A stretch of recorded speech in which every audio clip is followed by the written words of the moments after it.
अस्सलाम वालेकुम। आज का हमारा टॉपिक है एनालॉग टू डिजिटल कन्वर्टर। अपने टॉपिक पे आने से पहले हम थोड़ा सा ओवरव्यू लेते हैं कि हम लोगों ने अभी तक लैब के अंदर क्या क्या चीज़ें कवर की थी माइक्रो टू लैब के अंदर। सबसे पहले हम लोगों ने ट्रेस, स्लैट एंड पोर्ट के दरमियान डिफरेंसेस देखे थे, उनको सॉफ्टवेयर पे भी और हार्डवेयर पे भी इम्प्लीमेंट करके। देन हम लोगों ने एसएसडी इंटरफेसिंग की थी और उसके अंदर हम लोगों ने पढ़ा था कि हम एक पोर्ट के ऊपर किस तरह से 4 एसएसडीज़ को इंटरफेस कर सकते हैं। फिर हम लोगों ने एलसीडी इंटरफेसिंग पढ़ी, सॉफ्टवेयर पे भी हार्डवेयर पे भी, और आज का हमारा टॉपिक है एनालॉग टू डिजिटल कन्वर्टर। ज़रूरत क्यों पड़ी एडीसी की? हमारे पास जितनी भी रियल वर्ल्ड क्वांटिटीज़ थी वो सब के सब हमारे पास एनालॉग थी, उनके दरमियान उनके ऊपर इनफाइनाइट सैम्पल्स थे। रेंज अगर फाइनाइट भी है तो हमारे पास उसके इनफाइनाइट सैम्पल थे। एयर है, टेम्परेचर है, ह्यूमिडिटी है, जितनी भी आपके पास ये रियल वर्ल्ड एप्लीकेशंस हैं, टेम्परेचर के ऊपर कोई कंडीशन नहीं है कि वो 27 से 28 पे वो स्टेप साइज़ उसका लेगा या शिफ्ट करेगा। 27 से 28 के दरमियान इवन आपके पास इनफाइनाइट सैम्पल हैं। इसी तरह से ह्यूमिडिटी है, एयर है, कोई कंडीशन नहीं है कि एयर इतनी फ़्लो कर रही है तो नेक्स्ट इंस्टेंट के ऊपर वो इतनी फ़्लो करेगी। एक एनालॉग क्वांटिटी है तो वो अपनी मर्ज़ी से उसके इनफाइनाइट सैम्पल्स हैं, वो जितने में भी फ़्लो कर सकती है। एडीसी यूज़ करके हम एनालॉग क्वांटिटी को डिजिटल में कन्वर्ट करते हैं और फिर हम उसके ऊपर चेक्स वगैरह लगा के उसको अपनी मर्ज़ी से हम लोग जिस तरह से भी हमारे पास हमने कोई भी एक्शंस लेने हो, काउंटर एक्शंस लेने हो, तो हम उसके ऊपर ले सकते हैं। हमारे पास पिक 18452 के अंदर बिल्ट इन एडीसी था। 8 चैनल्स थे और हर चैनल के ऊपर 10 बिट का एडीसी था। 10 बिट का एडीसी था हर चैनल के ऊपर, तो 2 पावर 10 माइनस 1 की हमारे पास रेजोल्यूशन आ गई और स्टेप साइज़ आ गया वीरेफ प्लस माइनस वीरेफ माइनस, जो कि एनालॉग इनपुट जो आ रही है उसकी रेंज होगी। और इन एनालॉग इनपुट की रेंज को जब हम डिवाइड करेंगे अपनी रेजोल्यूशन से तो हमारे पास स्टेप साइज़ आ जाएगा।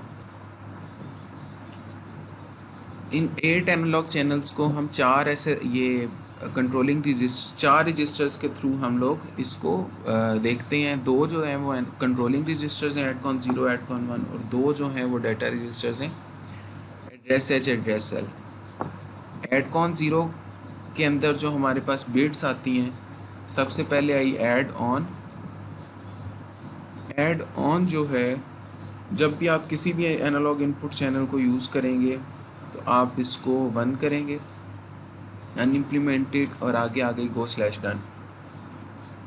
जब भी आप कन्वर्जन स्टार्ट करना चाह रहे हैं आप इसको 1 कर देंगे और ये एक फ्लैग का काम भी कर रहा है, तो ऑटोमेटिकली ये डन के ऊपर आपके पास ये बार है, मतलब कॉम्प्लीमेंट है तो बार है, नॉट वाला साइन। तो जब भी ये ज़ीरो होगा तो ये आपको एक तरह से कॉम्प्लीमेंट होके 1 दे रहा है, मतलब इसका ये मतलब है। तो ये जब भी ज़ीरो होगा तो उसका मतलब है कि डन जो है वो हो चुका है। जब आप 1 करेंगे तो गो है, और जब ये ज़ीरो ऑटोमेटिकली खुद ही हो जाएगा, जब ये कन्वर्जन कर चुका होगा तो उसका मतलब है कि ये कन्वर्जन डन हो चुकी है। आ गया है CHS0, CHS1, CHS2। एनालॉग 3 हमारे पास सॉरी 8 एनालॉग चैनल्स को हम इन 3 बिट्स के थ्रू कंट्रोल करते हैं, 0 से 7 तक, 0 से 07, जिस तरह से यहाँ पे दिया हुआ है CHS0, CHS2, चैनल 7 के लिए 111। और इसी तरह से जो भी एनालॉग AN4 अगर आपने यूज़ करना है तो 100 मीन्स कि आप बाइनरी में वही नंबर लिख देंगे जो उस एनालॉग चैनल का नंबर है। आगे आ गया ADCS0, ADCS1 एंड ADCS2 भी होगा, जो कि एडकॉन 1 के अंदर होगा। ये टेबल से हम देख सकते हैं कि ये क्या चीज़ है। Analog to digital conversion selection bit है हमारे पास। जो कंस्ट्रेंट थी इसके ऊपर वो थी कि 1.6 माइक्रोसेकंड से ग्रेटर और इक्वल होना चाहिए जो time of analog to digital conversion है। तो इस तरह से देखें, हमारे पास जो भी ऑसिलेटर है हम उसको डिवाइड कर करके देखते जाएंगे। FOSC/2 TAD जो आएगा वो 0.2 माइक्रो सेकेंड्स आ रहा है, 1.6 माइक्रो सेकेंड से लेस है तो हम इसको निगलेक्ट कर देंगे। FSC/4 TAD जो है वो 0.4 माइक्रो सेकेंड्स आ रहा है तो इसको भी हम नहीं ले सकते। FSC/8 के ऊपर 0.8 माइक्रो सेकेंड्स आ रहा है। FSC/16 के ऊपर हमारे पास 1.6 माइक्रो सेकेंड्स आ रहा है, और इसी तरह से FSC/32 के ऊपर हमारे पास 3.2 माइक्रो सेकेंड्स आ रहा होगा। तो ऑब्वियसली हम FSC/32 भी ले सकते हैं, लेकिन अगर और FSC/64 भी ले सकते हैं जिसके ऊपर 6.4 माइक्रो सेकेंड्स का टाइम आ रहा होगा। लेकिन हम लोग जो एक्स्ट्रा टाइम होगा वो हम ज़ाया कर रहे होंगे, वेस्ट कर रहे होंगे। जैसे ये TAD 1.6 माइक्रो सेकेंड्स उसको चाहिए, अगर हम उसको 3.2 माइक्रो सेकेंड्स दे रहे हैं तो हम उसको 1.6 माइक्रो सेकेंड्स एक बिट की कन्वर्जन के लिए एक्स्ट्रा दे रहे हैं। तो टोटल जो टाइम हमारे पास वो कंज्यूम करेगा वो 12 TAD वेस्ट करेगा, मतलब 12 TAD वो लगाता है कन्वर्जन के लिए। तो वेस्ट उसमें से कितने कर रहा होगा, 12 मल्टीप्लाई जो हमारे पास एक्स्ट्रा टाइम लग रहा है। तो 1.6 माइक्रो सेकेंड्स और 12 को करें या अगर 6.4 आप ले रहे हैं तो उसी तरह से, तो इस तरह से 1.6 माइक्रो सेकेंड से कि जो करीब करीब है लेकिन बड़ा है तो वो आप उसको सिलेक्ट करते हैं। ये फिर जिस पे भी वो जाके मैच कर रहा है, अगर FSC/2 पे मैच कर रहा है तो मैं इस तरह से इसको फिल कर दूंगा 0 0 0 0, और FSC/8 पे अगर जाके कर रहा है तो 0 0 1, FSC/32 पे कर रहा है तो 0 1 0। इस तरह से ये पूरा टेबल मेरे पास है, जिस तरह से भी मैंने करना हो मैं उसको टेबल से देख के इसको असाइन कर दूंगा। ये जो दरमियान में है फारसी clock derived from the internal analog to digital RC oscillator, इसको आप फ़िलहाल निगलेक्ट कर दें, आप इसको ना लें। आपके लिए जो है वो FSC/2 है, 32 है, 4 है, 16 है, 64 है, आप इनमें से सिर्फ सिलेक्शन कर लें। आगे है एडकॉन 1 के ऊपर ADFM ADCS2, ये इसकी बिट्स थी। ADFM जो है वो हमारे पास रिज़ल्ट फॉर्मेट सिलेक्ट बिट था। रिज़ल्ट फॉर्मेट हमारा किस तरह का हो सकता है, राइट जस्टिफाइड है, लेफ़्ट जस्टिफाइड है, दो टाइप का हो सकता है। अगर हम ज़ीरो करेंगे तो हमारे पास जो होगा ये लेफ़्ट जस्टिफाइड होगा, और 1 करेंगे तो राइट जस्टिफाइड होगा। अब इस चीज़ का क्या मतलब है, इसको हम यहाँ से देखते हैं। जब आप आते हैं राइट जस्टिफाइड के ऊपर तो ये 10 बिट्स हैं और ये LSBs राइट साइड पे ये शिफ्टेड है, और लेफ़्ट जस्टिफाइड पे आते हैं तो पूरे का पूरा जो रिज़ल्ट है वो लेफ़्ट साइड पे हमारे पास ये शिफ्टेड है। तो हमारे पास जो एक्चुअल में डाटा पड़ा हुआ है वो पड़ा हुआ है B0 B1 B2। ये इस तरह से मैं आपको एक एग्जांपल यहाँ पे मैं समझाता हूँ। ये आ गई। इसके ऊपर आप देखें एड्रेस सेल की जो वैल्यू है, अगर मैं देखूँ राइट जस्टिफाइड को, राइट जस्टिफाइड आप इसको भी एक दफ़ा देख लें। राइट जस्टिफाइड में क्या पड़ा होगा, B0 से B7 आपके पास ये एड्रेस सेल में पड़े होंगे, और B8 B9 जो है वो एड्रेस H के अंदर पड़े होंगे, और राइट साइड लेफ़्ट साइड पे जितनी भी एक्स्ट्रा बिट्स होंगी वो सारी की सारी ज़ीरो होंगी। तो एड्रेस सेल को और एड्रेस H को मैंने एज इट इज़ इस पिक्चर से देख के यहाँ पे लिख लिया। ये मैनुअल के अंदर भी मौजूद है, आप वहाँ से भी इसको ले सकते हैं। ये आपके पास मैनुअल की PDF आ गई, ये आपके पास एज इट इज़ मैनुअल के अंदर ये मौजूद है। यहाँ पे हम आते हैं एड्रेस सेल एड्रेस H के ऊपर, तो हमारे पास ये चीज़ आ गई। मैं अब आपको बता रहा हूँ कि एड्रेस सेल एड्रेस H को देख के आपने 10 बिट का जो डाटा है वो एक्सट्रैक्ट किस तरह से करना है, क्योंकि आपके पास 10 बिट्स हैं जो आपके काम की हैं, 10 बिट का रिज़ल्ट है, और आ ये रही हैं 16 बिट्स के अंदर। तो आ किस फॉर्मेट में रही हैं, राइट साइड पे हैं, लेफ़्ट साइड पे हैं, और हैं भी डिफरेंट वेरिएबल्स के अंदर या रजिस्टर्स के अंदर। तो आपने जो भी इसको प्रोसेस करना होगा ADC के रिज़ल्ट को, वो आपको 10 बिट्स के अंदर चाहिए होगा, और वो किसी एक वेरिएबल के अंदर चाहिए होगा। जैसे एड्रेस सेल की वैल्यू है ये 0 से 255 पे वेरी करेगी। एड्रेस H की जो वैल्यू है वो 0 से 3 पे वेरी करेगी। ये 2 बिट्स हैं, या ये 1 1 हो सकते हैं या 0 0 हो सकते हैं, 0 से 3 के ऊपर ये वेरी करेगी। तो इंडिपेंडेंटली दोनों का कोई मीनिंग नहीं है। जब ये दोनों एक दूसरे पे डिपेंडेंट और दोनों मिक्सअप होंगे तो ये आपके पास 10 बिट का रिज़ल्ट बनेगा जो कि 0 से 1023 के ऊपर मैप करेगा। आपको ये चीज़ चाहिए, ये देखें ज़रा यहाँ किस तरह से इसको मैं एक्सप्लेन करता हूँ, पहले आप इसको देख लें। B0 B1 B2 B3 इस तरह से आपको ये बिट चाहिए थी। इसके लिए आपने किया क्या, एड्रेस सेल आपके पास ये था, एड्रेस एच ये था, आप इसको सिर्फ और सिर्फ क्या किया, इंट A1 डिफाइन किया और आप इसके ऊपर इसको ले गए 16 बिट्स के अंदर। तो जो 8 बिट्स आई लेफ़्ट साइड पे वो सारी की सारी ज़ीरो। इसी तरह से A2 के अंदर आप ले आए एड्रेस एच को, और आगे आपने एड्रेस एल आप एज इट इज़ आपने रखा, क्योंकि आपको ये चाहिए था, ये चीज़ यहाँ पे चाहिए थी, तो आप इस वजह से आपने इसको एज इट इज़ रखा। और एड्रेस एच को क्या किया आपने, लेफ़्ट शिफ्ट किया 8 बिट, तो ये यहाँ पे 8 ज़ीरोज़ आ गए। तो B0 + 0 होगा, तो यहाँ पे फिर आपने इसको लॉजिकल आर कर दें या अरिथमेटिक आर कर दें, सेम बात है। B0 से 0 किया ऐड या अरिथमेटिकली या लॉजिकली, तो B0 आ गया। इस तरह से ये चलता चलता B7 तक गया, और उसके आगे 0 + B8 हो गया और 0 + B9 होगा। तो ये आपके पास पूरा 0 से 1023 की रेंज का जो रिज़ल्ट है 10 बिट का, वो आपके पास कंप्लीट होके आ गया। इसी तरह से ये राइट जस्टिफाइड के लिए मैंने किया, आप लेफ़्ट जस्टिफाइड के लिए खुद से करके देखिएगा। अगर आपको कोई इशू आया तो मुझे फिर आप जो हम लोग इंटरेक्टिव सेशन करेंगे, हम उसके अंदर उस चीज़ को देख लेंगे। आप ये ट्राई ज़रूर करिएगा। आगे पोर्ट कॉन्फ़िगरेशन कंट्रोलिंग बिट्स के ऊपर, एडकॉन 1 के अंदर 4 बिट्स थी जो कि हमारे पास ये हमें कॉन्फ़िगर करनी है किसी पोर्ट को। हमें इसके थ्रू बताना है कि हम कितने एनालॉग चैनल्स यूज़ करें और किस एनालॉग चैनल के ऊपर हम क्या रेफरेंस लेना चाह रहे हैं। ये हमारे पास टेबल था PCFG 0 से PCFG 3 का। तो हमारे पास अगर हम इसकी वैल्यू 0000 रखें तो हमारे पास ये इस तरह से कॉन्फ़िगर कर देता है पिन्स को। तो हम अभी फ़िलहाल इस टेबल को देख के पहली नज़र में हम नहीं देख सकते कि हम क्या बिट्स रखें, तो हम ये लास्ट वाले कॉलम पे चले जाते हैं C/R के ऊपर। C/R के अंदर हम देखते हैं कि हमारी रिक्वायरमेंट क्या है, तो ये है क्या, C एनालॉग चैनल्स है और R रेफरेंसेस हैं।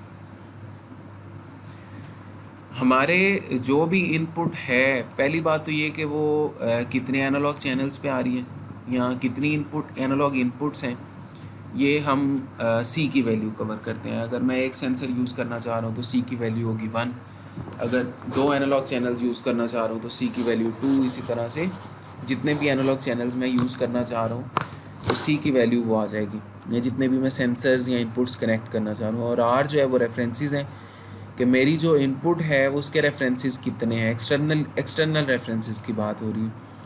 अगर 0 है आपका रेफ माइनस, तो आपको एक्सटर्नल रेफरेंस देने की ज़रूरत नहीं है, बाय डिफ़ॉल्ट 0 ही हो लेता है।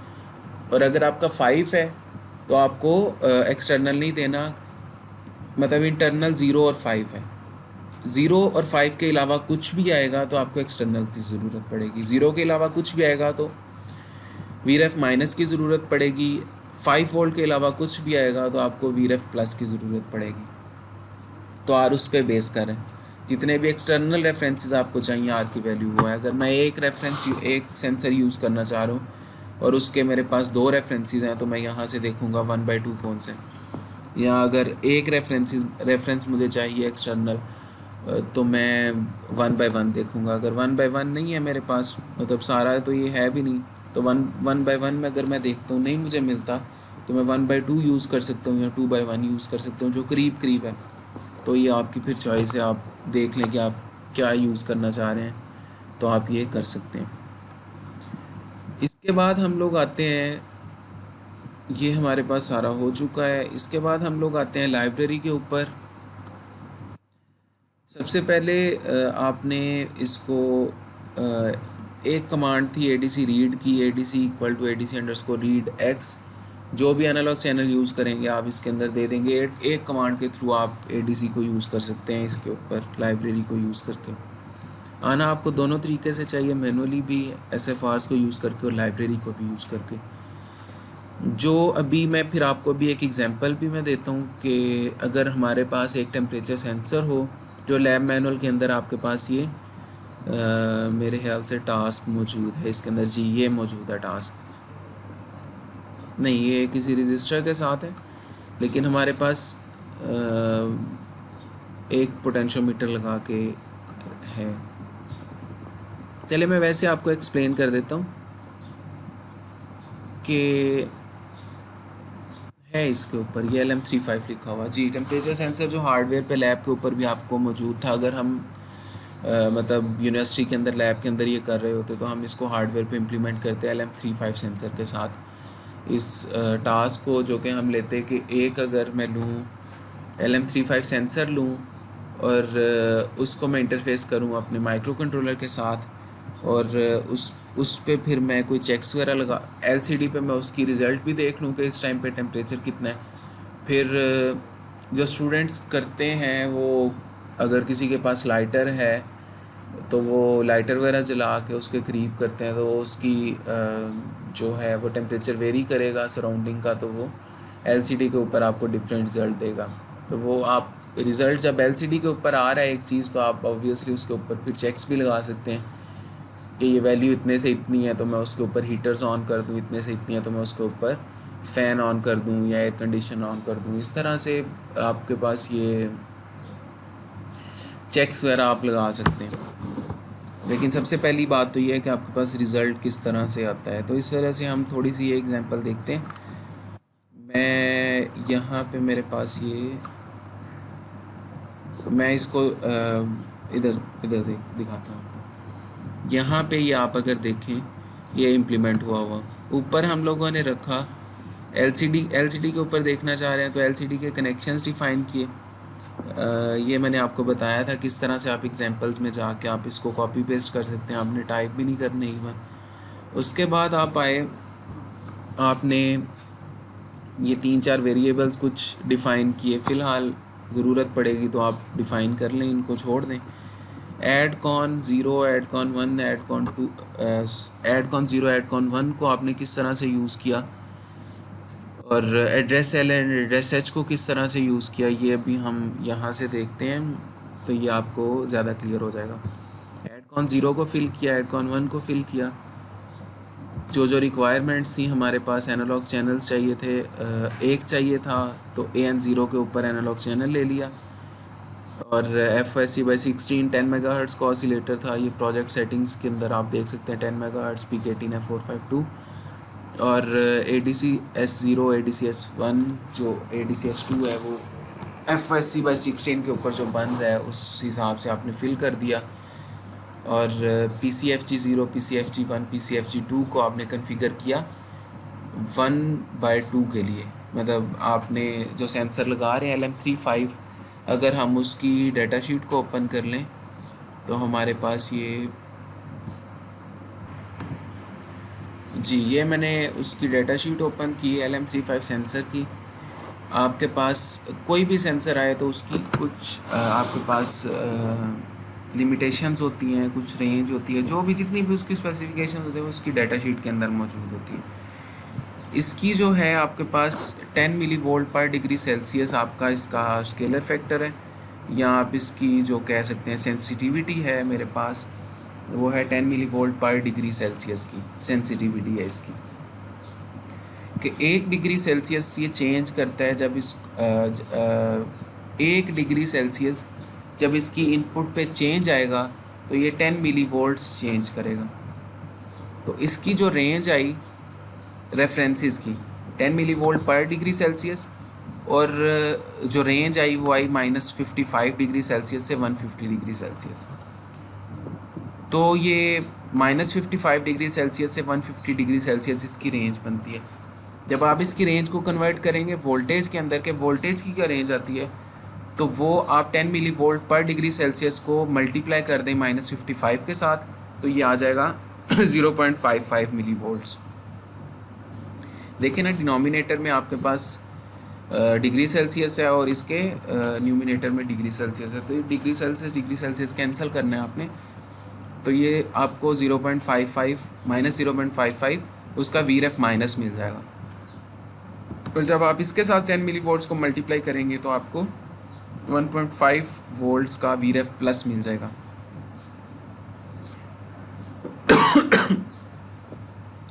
इसके बाद आप आए तो आपको वीरेफ माइनस और वीरेफ प्लस का पता चल गया इसकी डेटा शीट को देख के, इस सेंसर की। आपने अब क्या करना है, मतलब दोनों जो हैं आप देख सकते हैं कि एक्सटर्नल रेफरेंसेस चाहिए, ज़ीरो से ज़ीरो, वीरेफ माइनस भी ज़ीरो के अलावा कुछ चाहिए, वीरेफ प्लस भी 5 वोल्ट के अलावा कुछ चाहिए। तो आप दोनों रेफरेंसेस एक्सटर्नल चाहिए तो आप इसको कॉन्फ़िगर करेंगे 1/2 के लिए। 1/2 के लिए आप टेबल में देख सकते हैं कि ये क्या चीज़ थी, ये आ गया, ये 1/2 आपका बन रहा है, ये लास्ट वाला कॉलम 1 1 1 1। तो इसी हिसाब से इसको एडकॉन 1 और एडकॉन 0 को फिल कर लिया। उसके बाद ये LCD के कुछ थे, ये आपने प्रीवियस लैब के अंदर देखा था। एडकॉन 0 डॉट F2 आपके पास गो स्लैश डन वाली बिट है, ये वाली F2, ये देखें F0 add on, F1 अनइम्प्लीमेंटेड, F2 जो है वो गो स्लैश डन वाली बिट है।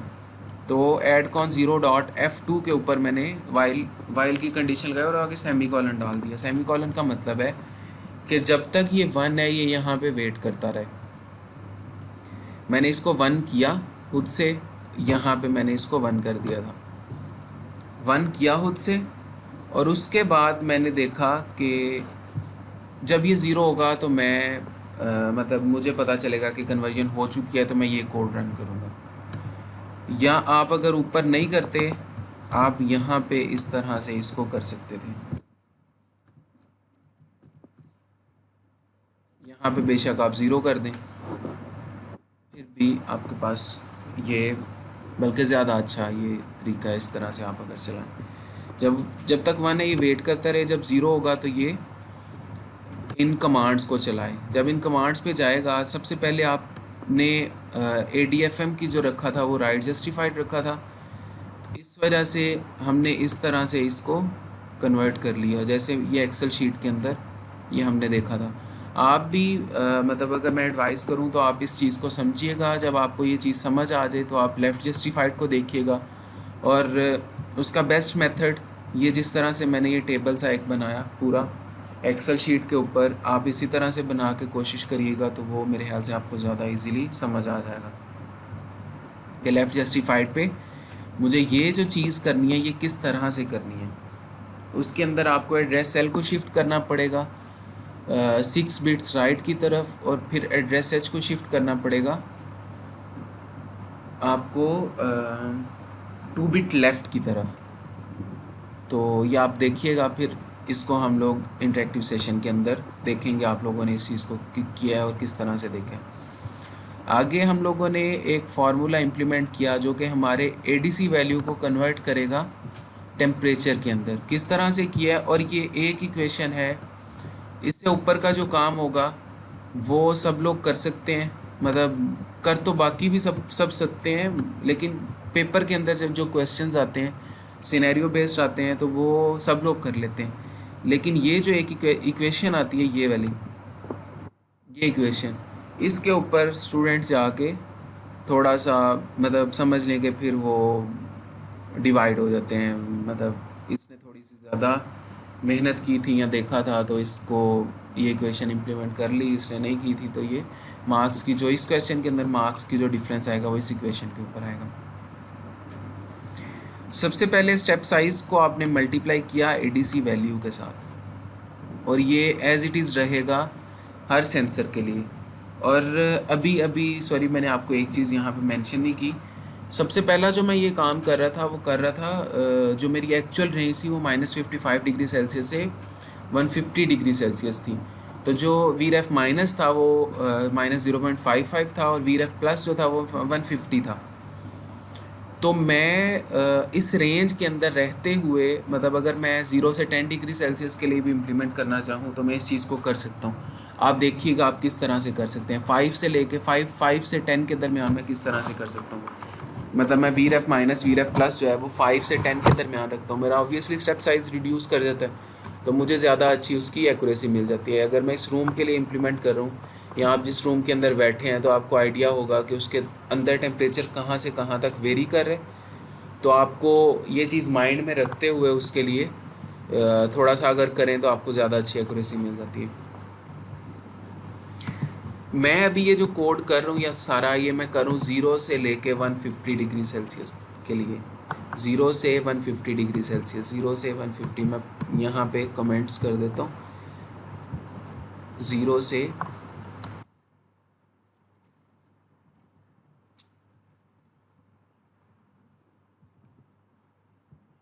150 डिग्री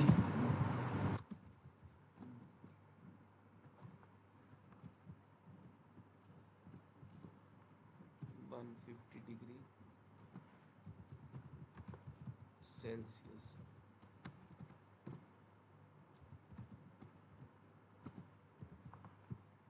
जीरो से 150 डिग्री सेल्सियस के लिए हमने इसको कर लिया। ये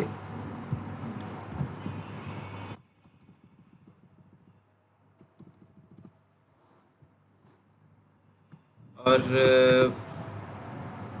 कोई भी सेंसर आएगा तो सबसे पहला काम आपने ये करना, स्टेप साइज को आपने मल्टीप्लाई करना है इस ADC वैल्यू के साथ। ADC वैल्यू की रेंज हुई 0 से 1023, इसकी रेंज आपके पास आ रही है। स्टेप साइज की जो रेंज आ रही है आपके पास वो आ रही, मतलब आप जब इसको मल्टीप्लाई करेंगे तो आपके पास इसकी रेंज बनेगी 0 से 1023 बनेगी, सॉरी 0 से 1.5 बनेगी। 1023 जब आएगा तो 1023 के साथ कैंसिल आउट हो जाएगा, तो वैल्यू मैक्सिमम आ जाएगी 1.5।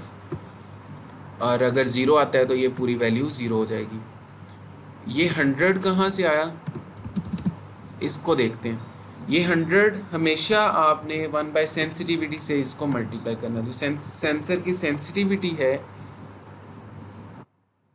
हमेशा उसके 1 बाय सेंसिटिविटी के साथ आपने उसको मल्टीप्लाई करना है।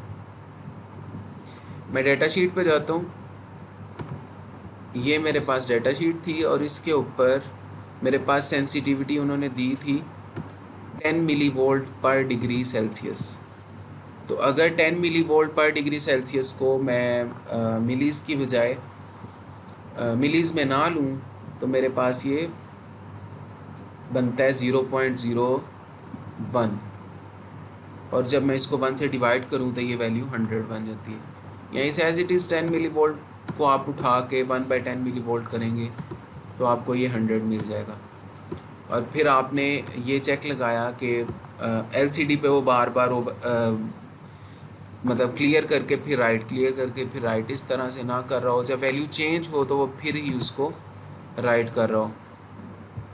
इसको मैंने बिल्ड किया और मेरे पास ये प्रोटियस के ऊपर ये इसकी मैंने हेक्स फाइल ऐड की। ये रेफरेंसेस आप में फिर आप देख सकते हैं कि ये मैंने 1.5 वोल्ट रखा और इसको मैंने ज़ीरो रखा AN2 को, क्योंकि मैं 0 से 1.5 के लिए या 0 से 150 के लिए मैं इसको कर रहा हूँ। तो ये एक सेंसर से इनपुट लेने का भी वही है, और फिर जब LCD पे डिस्प्ले करवाना है तो फिर भी स्टेप्स उसी तरह से बैकवर्ड जाएंगे कि पहले एक वोल्टेज था, हमारे पास वोल्टेज आ रहा था, वोल्टेज भी नहीं आ रहा था, हमारे पास सैम्पल्स आ रहे थे। 0 से 1023 के दरमियान हमारे पास रेंज के दरमियान सैम्पल्स आ रहे थे। हमने उस सैम्पल्स को उठाया और वोल्टेज में कन्वर्ट कर दिया। वोल्टेज में जब आ गया तो फिर हमने वोल्टेज से अब जाना है सेंसर के आउटपुट से जाना है सेंसर की इनपुट पे। तो सेंसर की इनपुट और आउटपुट के दरमियान जो रिलेशनशिप है वो उसकी सेंसिटिविटी डिफाइन करती है। तो इस तरह से फिर हम उसके थ्रू हमने इसको कन्वर्ट कर लिया टेम्परेचर के अंदर। तो जब हम इसको हेक्स फाइल दे के रन करेंगे तो मेरे पास ये इसकी वैल्यू LM35 सेंसर कनेक्ट किया तो इसकी value as it is vary करेगी, जो वैल्यू मैं LM35 सेंसर को दूंगा। इसकी पिन नंबर 1 थी, इसको 5 से 20 या यहाँ पे आपको इसकी इनपुट रेंज डिफाइंड होगी। 4 से 30 वोल्ट कहा जाता है, लेकिन आपको कहीं पे नीचे ये दिया भी होगा कि सेफ रेंज जो है वो इसकी 5 से 20 वोल्ट है। 5 से 20 वोल्ट के दरमियान आप इसको कोई भी वोल्टेज देंगे तो ये ठीक से काम करेगा, कोई फ़र्क नहीं पड़ेगा। हार्डवेयर पे भी और सॉफ्टवेयर पे भी इसी तरह से। तो ये फिर भी ये एज़ इट इज़ चलेगा, इसको कोई फ़र्क नहीं पड़ेगा। तो मैं एक ही सोर्स लेके मैं यहाँ पे भी दे सकता था, लेकिन वो आपको इतना समझ ना आता, मतलब वो इतनी ज़्यादा वायर्स ओवरलैप हो रही होती। या ये ग्राउंड था तो ये भी मैं यहाँ से दे सकता था, लेकिन ओवरलैपिंग आ रही होती, तो इस तरह से मैंने ये नहीं किया। और ये मैंने एज़ इट इज़ उसकी हेक्स फाइल दे के, ऑसिलेटर दे के, ऑसिलेटर की वैल्यू दे के, तो ये मैंने इसको रन किया। ये एग्जांपल आप लोग भी ट्राई करिएगा, मतलब कर लीजिएगा तो बेहतर है, वरना कोई ना भी करें तो उससे आपकी अपनी लर्निंग है। और आपके सीआर का मुझे मैसेज भी आया था जो कह रहे थे कि सर अतीक ने कोई असाइनमेंट दी थी आप लोगों को, मतलब अब तो काफ़ी दिन हो गए, हो सकता है आप लोगों ने मतलब उसकी सबमिशन भी गुजर चुकी हो। तो उन्होंने कहा था, तो आप वो भी इसी तरह का कुछ था, सेंसर लगाया और ये वैल्यू देखें जब मेरे पास आ जाती है, ये न्यू आउट की वैल्यू, ये इस वेरिएबल की वैल्यू जब मेरे पास आ जाती है, और ये आ रही है मेरे पास 0 से लेके 150, जो कि मैं उसको स्ट्रिंग में कन्वर्ट करके एलसीडी पे डिस्प्ले करवा रहा हूँ। 0 से 150 आएगी, क्योंकि ये वैल्यू आ रही है 0 से 1.5।